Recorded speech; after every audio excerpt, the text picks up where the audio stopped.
আমি আজকে একটা কথা স্পষ্ট বলতে চাই, আমরা কলিজাকে যেমন পছন্দ করি, চোখের মণিকে যেমন পছন্দ করি, আমাদের জীবনকে যেমন বেঁচে থাকা পছন্দ করি, ইসলামী আন্দোলনের শীর্ষ নেতৃবৃন্দ আল্লামা সাঈদী সহ তাদেরকে আমরা ঠিক তদ্রূপ ভালোবাসি। কিন্তু আবেগে লাফালে চলবে না।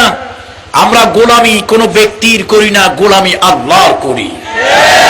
আল্লাহ না করুন, জালিমদের কারণে যদি আল্লাহর এই মহান গোলামেরা শাহাদাতের পেয়ালা পান করে মিশরের সৈয়দ কুতুব শহীদ রাহমাতুল্লাহ আলাইহির মতো তাদের যদি ফাঁসি হয়, আল্লাহ না করুন রাজনৈতিক কুপারলে পড়ে তারা যদি জান্নাতের টিকিট নিয়ে দুনিয়া থেকে বিদায় হয়ে যান, আল্লাহর কসম এর বিনিময়ে এরপরও ইসলামী আন্দোলন থেকে দূরে সরে যাব না।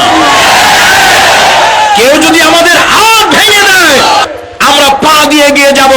আমাদের পায়ে প্রতিরোধ সৃষ্টি করে বাধা শিকল লাগিয়ে দেয়, হামাগুড়ি দিয়ে এগিয়ে যাব।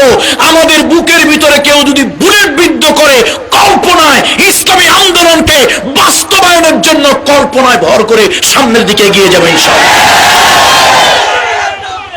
এই আদর্শে বিশ্বাসী সবাই।